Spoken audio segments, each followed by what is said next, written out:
Oke, kita akan masuk mata kuliah pengolahan sinyal digital. Di sini saya akan sedikit mengulang kembali tentang sinyal dan pemrosesan sinyal yang sudah diajarkan pada mata kuliah sinyal dan sistem.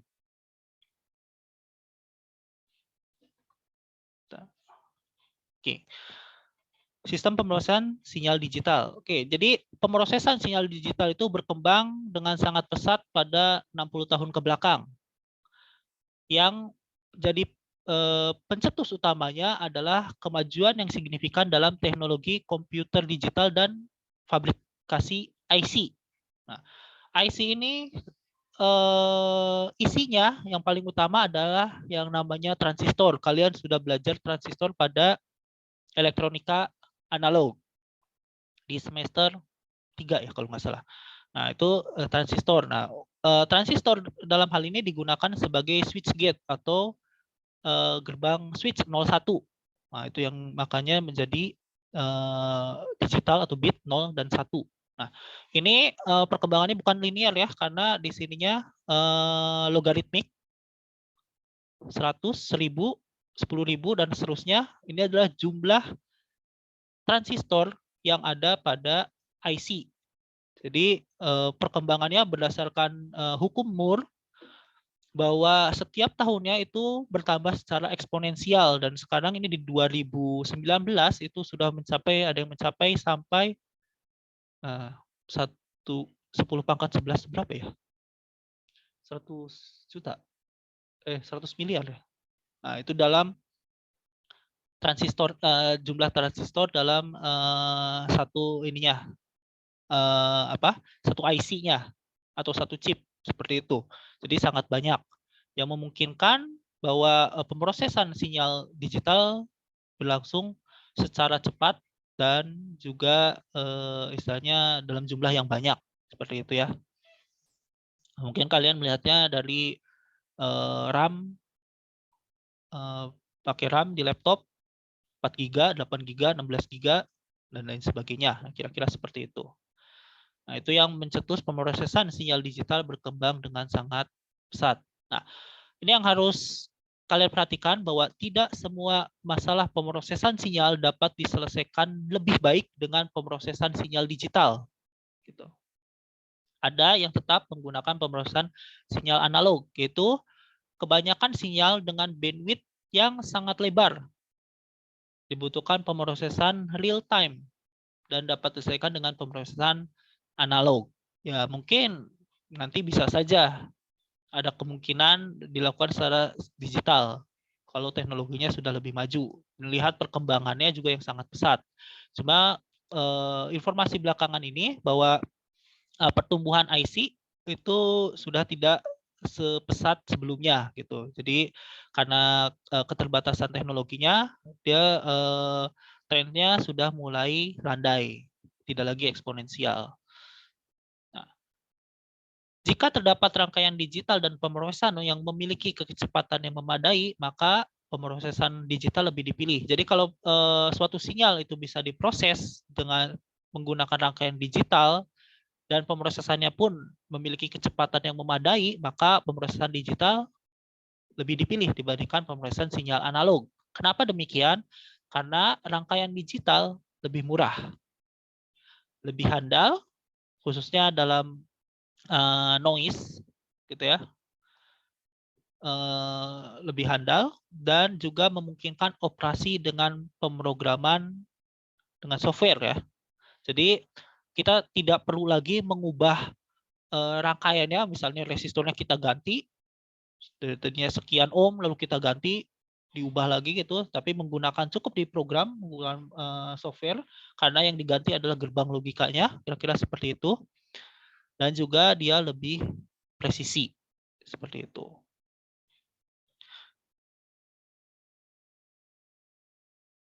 Ya, mungkin kalau kalian pernah lihat film biografinya Alan Turing apa ya, main game ya kalau nggak salah, yang bikin komputer pada saat Perang Dunia II ya. Nah, itu juga salah satu dari apa namanya komputer seperti itu, pemrosesan komputer untuk memecah enkripsi. Kalau yang sekarang dikenal sekarang namanya enkripsi atau sandi, seperti itu. Enkripsi di deskripsi, jadi bisa membaca pesan yang atau membuka kunci dari enkripsi tersebut. Nah, kira-kira seperti itu. Nah, ini sinyal secara matematis ya, karena kita akan membicarakan melihatnya dalam bentuk matematis. Kenapa harus dilihat secara matematis? Supaya yang pertama dapat dihitung. Saya sudah menjelaskan apa fungsi matematika dalam kehidupan, dan intinya bahwa dalam hal ini kita menggambarkan secara matematis supaya bisa dihitung. Kalau kita bisa menghitung, kita bisa melakukan rekayasa ataupun melakukan prediksi tergantung kebutuhannya. Nah, ini dapat digambarkan dalam variabel waktu ataupun ruang. Misalnya yang S1 dan S2 ini berupa variabel waktu 5T dan 20T kuadrat. Yang satu linear, yang satu kuadrat.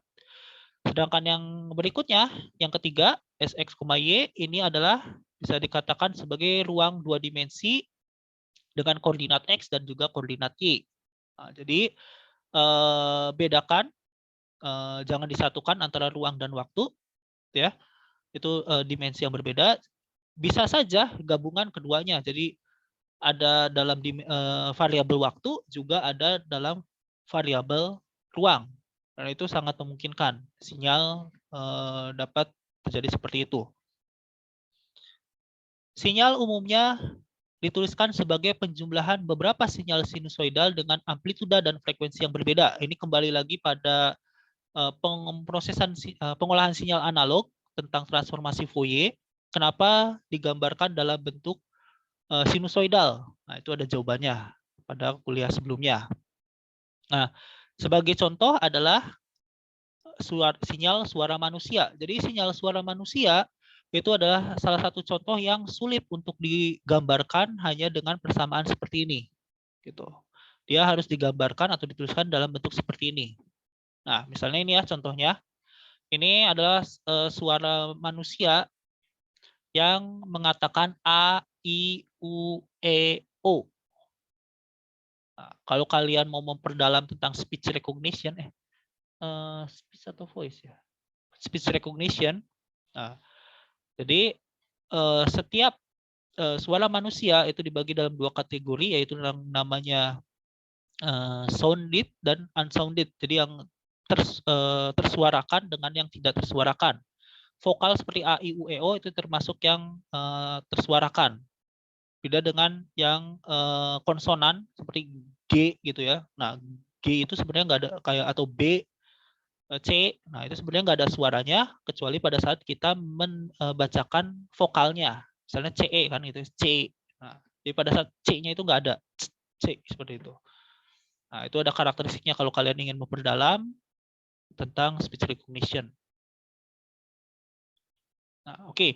Lalu contoh lainnya misalnya sinyal dengan variabel waktu, ini yang namanya elektroencephalogram, yaitu sinyal pada otak manusia. Nah, ini juga penelitiannya banyak tentang EEG. Di khususnya pengaruhnya terhadap gerakan otot, misalnya tangan atau kaki dan lain sebagainya. Bukan hanya EEG ya, ada juga yang sinyalnya melihat pergerakan ototnya sendiri. Nah, itu ada kasusnya, jadi membuat apa namanya artificial arm, limb gitu ya, lengan. Misalnya buat yang cedera atau kecelakaan, nah sensornya itu dipasang di bagian otot lengan bagian atasnya. Nah, nanti lengannya itu dengan membaca pergerakan ototnya atau sinyal dari otot itu si artificial limb-nya itu atau tangan buatan itu bisa bergerak menggerakkan jari dan lain sebagainya. Seperti itu. Nah, atau ini ECG, elektrokardiogram. Nah, juga ada sinyal itu detak jantung. Nah, di sini ya kalau yang mendalami tentang kesehatan, dokter ataupun farmasi gitu ya. Nah, ini bisa membaca dari denyut seperti ini, dia bisa membaca keadaan seseorang seperti itu. Nah, jadi di sini sinyal memiliki suatu informasi tertentu yang bisa kita ekstrak untuk ya untuk mendapatkan informasi yang ada. Nah, gitu. Tapi tidak semua sinyal ada informasinya ya. Bisa saja memang cuma hanya sinusoidal seperti itu tanpa informasi. Tapi ini contohnya adalah yang memiliki suatu informasi tertentu. Nah, sedangkan sinyal dengan variabel ruang ya misalnya adalah image. Nah, di sini image 2 dimensi, gambar misalnya. Nah, di sini ada setiap pixelnya, kalau kalian tahu ya pixel kan kamera kalian berapa megapiksel, nah itu ya. Jadi setiap pixel itu adalah satu titik pada satu ruang 2 dimensi ini. Pada bidang 2 dimensi gitu. Ada satu titik. Nah, nanti ada lagi istilahnya channel atau kanal. Di setiap titik tersebut terdapat biasanya 3 kanal, yaitu kanal merah, hijau, dan biru atau biasa dikenal dengan RGB, red, green, blue, seperti itu.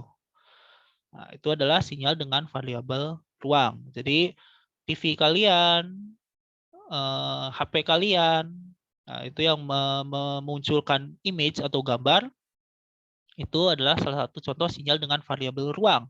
Dan tentu kalau video atau gambar, ya video atau TV seperti itu, pasti bergerak gambarnya, nggak cuma diem saja, kayak poster gitu ya. Nah, artinya setiap saat, bukan setiap detik lagi ya, mungkin setiap sekian per sekian detik itu berubah sinyalnya. Artinya selain variabel ruang untuk video, maka ada variabel waktu juga karena dia berubah setiap saat. Seperti itu. Lalu sistem didefinisikan sebagai perangkat fisik yang melakukan pemrosesan pada sinyal. Operasi yang dilakukan sistem untuk memproses sinyal disebut dengan pemrosesan sinyal. Jadi apa-apa atau perangkat yang melakukan pemrosesan mengubah sinyal tertentu, sinyal masukan menjadi suatu sinyal keluaran dengan tujuan tertentu, itu disebut dengan sistem. Nah, misalnya kita menggunakan filter untuk meredam noise yang merusak informasi yang dibawa oleh sinyal. Filter seperti ini, ya, pada saat kalian belajar pengolahan sinyal analog kemarin, digunakan banyak ya, khususnya dalam bidang telekomunikasi. Seperti itu.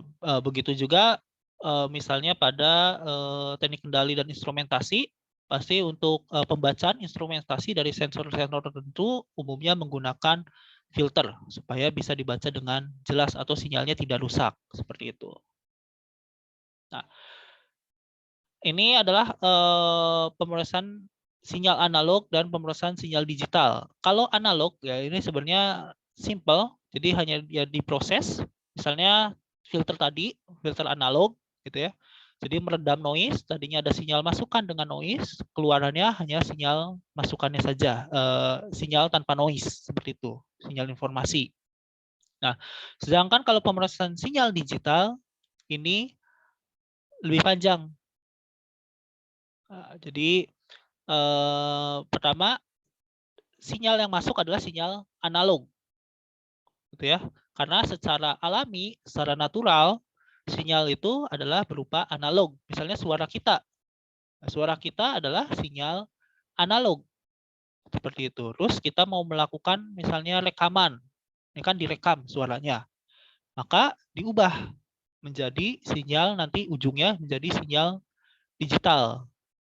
Kalau direkam. Nah, pada saat diputar ulang, dikeluarkan kembali menjadi sinyal analog kembali keluarannya. Nah, untuk pemrosesannya pertama harus kita memiliki yang namanya analog to digital converter. Maka sinyal analog ini diubah menjadi sinyal digital. Baru diproses. Diprosesnya ya mungkin filter biar lebih suaranya lebih jernih gitu ya.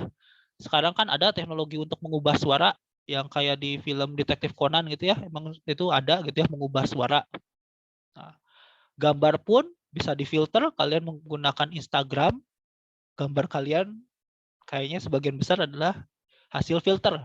Seperti itu ya. Nah, itu juga salah satu contoh pemrosesan sinyal digital.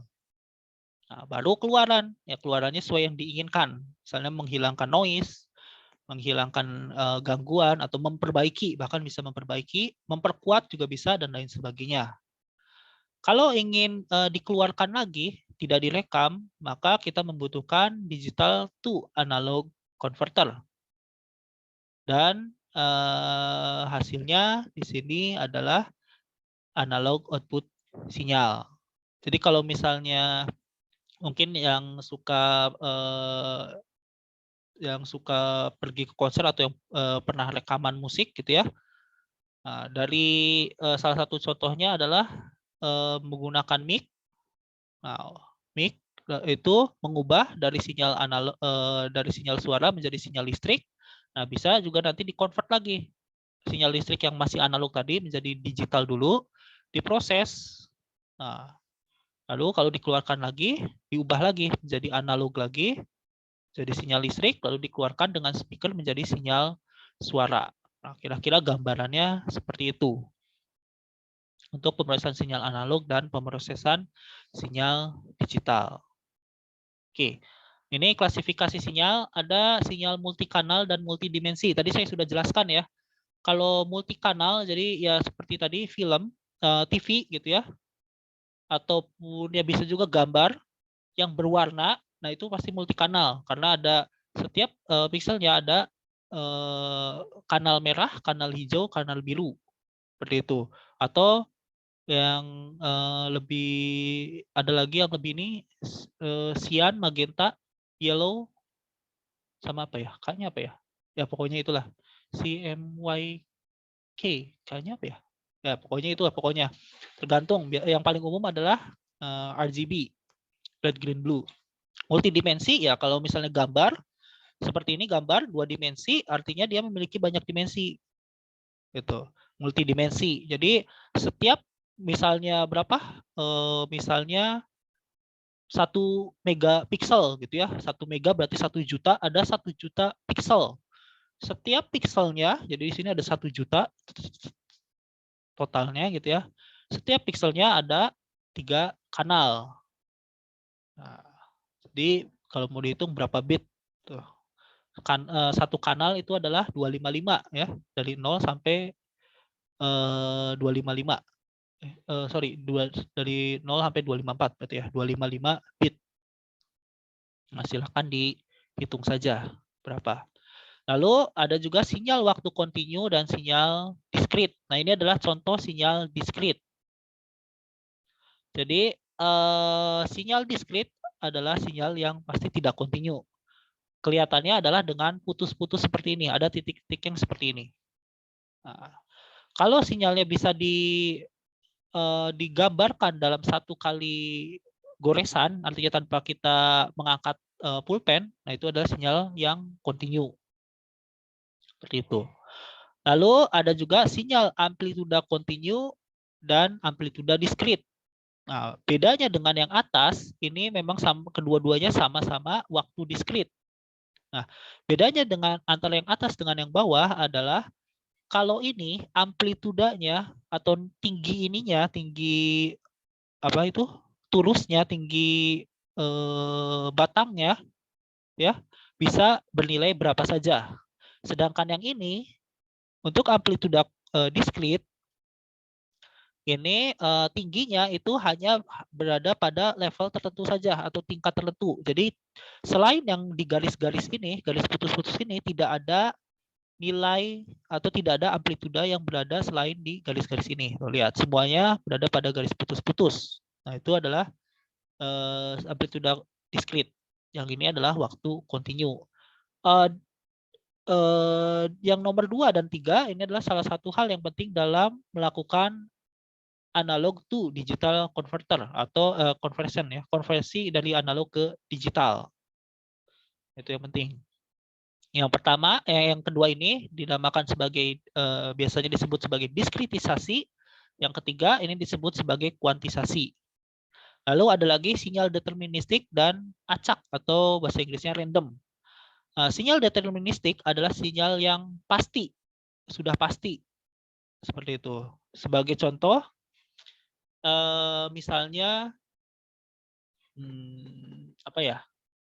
Misalnya bunyi di perlintasan kereta api. Nah, bunyinya kan itu selalu sama.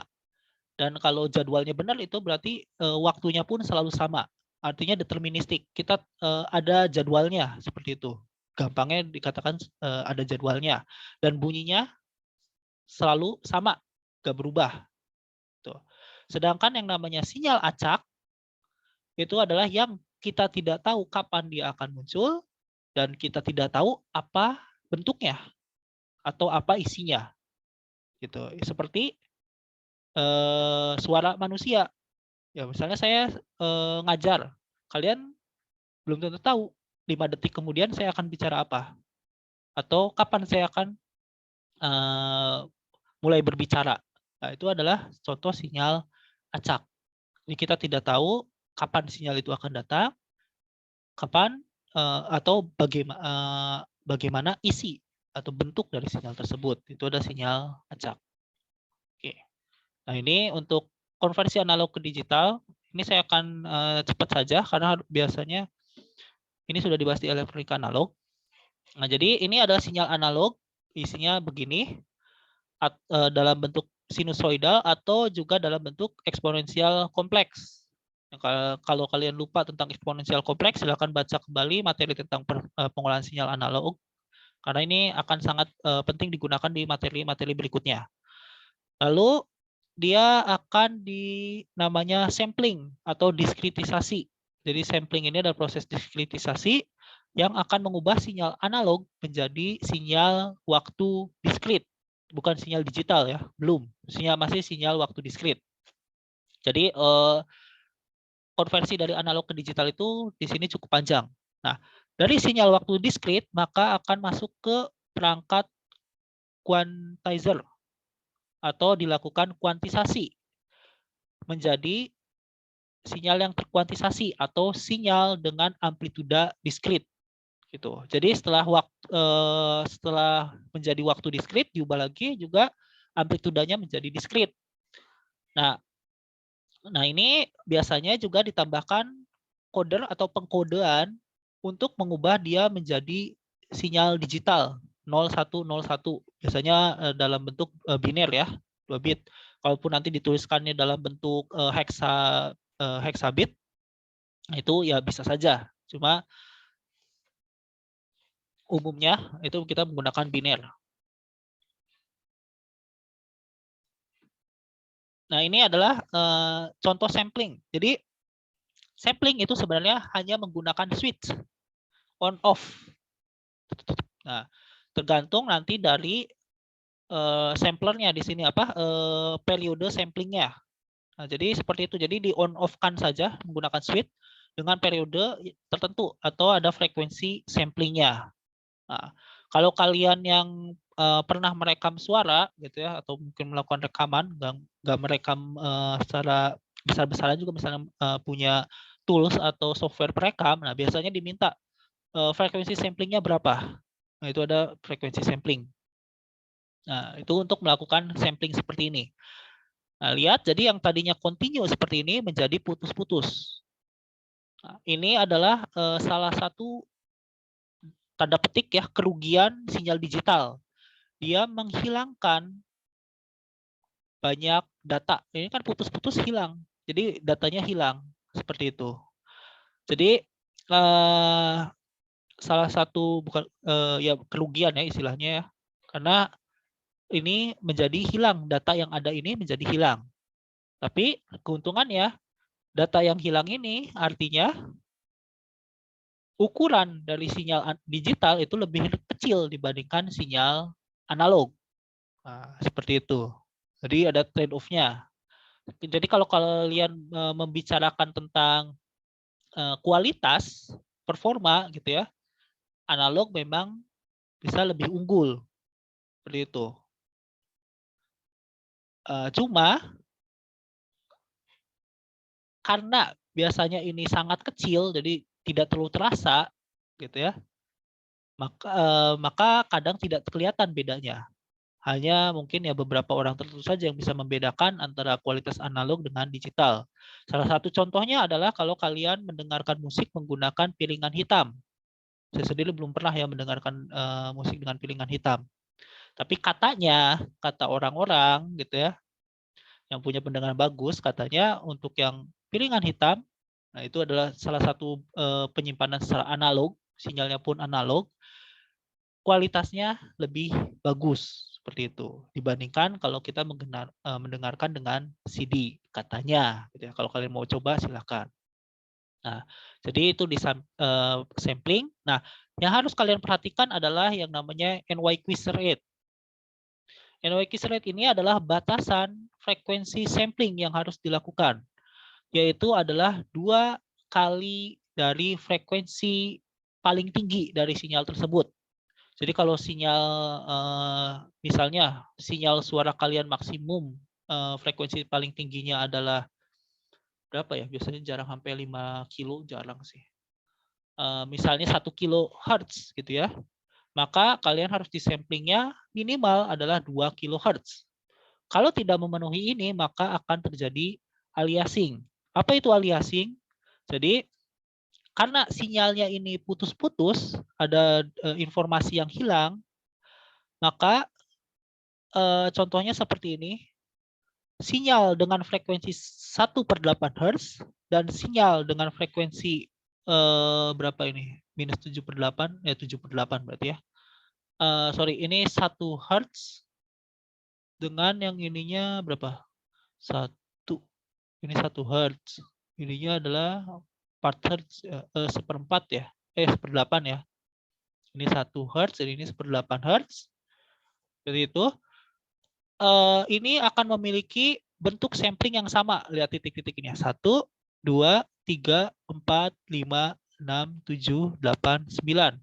Titiknya sama, lokasi titiknya.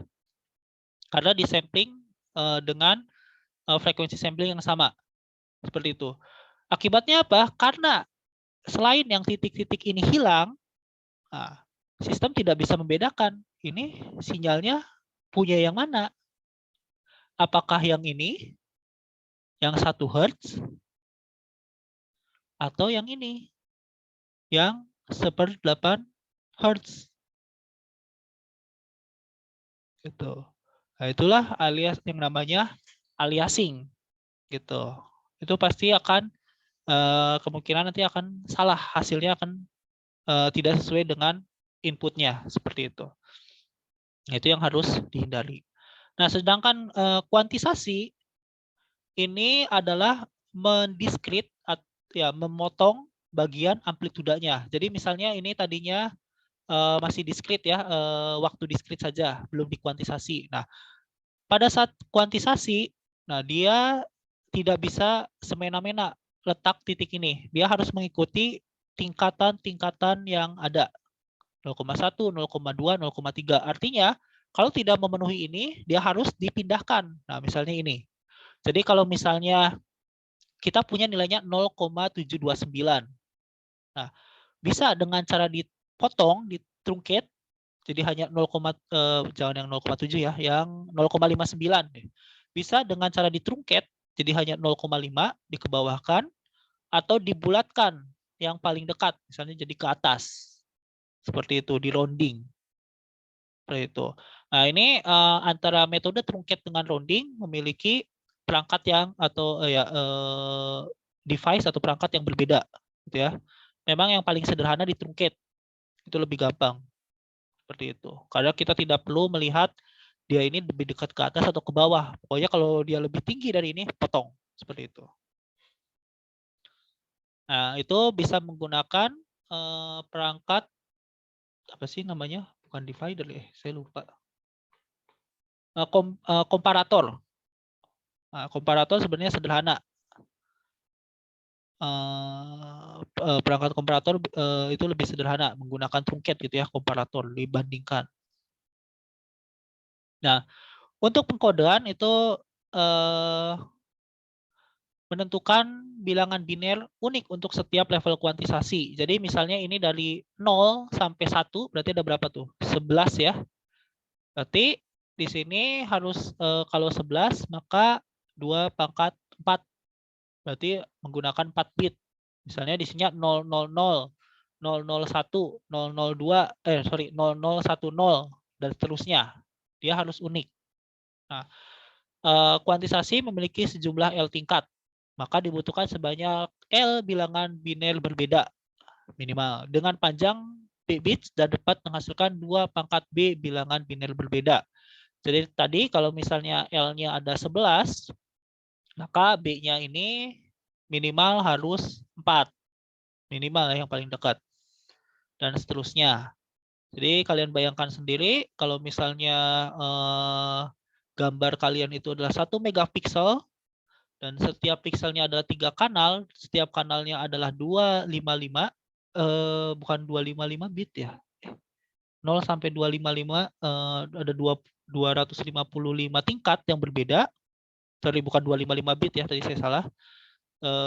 Nah, berapa kira-kira bit yang dibutuhkan untuk memproses satu gambar dengan ukurannya 1 megapiksel. Misalnya seperti itu. Nah, kalian bisa bayangkan sendiri. Nah, untuk konversi digital ke analog, ini tidak akan terlalu dibahas. Nah, intinya dia menggunakan yang namanya interpolasi. Jadi dia menggunakan sinyal yang ini tadinya berupa sampel yang ini. Nah, berupa tangga seperti ini. Atau binernya. Nah, lalu diinterpolasikan ke dalam bentuk yang seperti ini. Salah satu perangkat, salah satu rangkaian yang bisa melakukan interpolasi adalah yang namanya apa sih istilahnya? Summer rangkaian penjumlah. Summer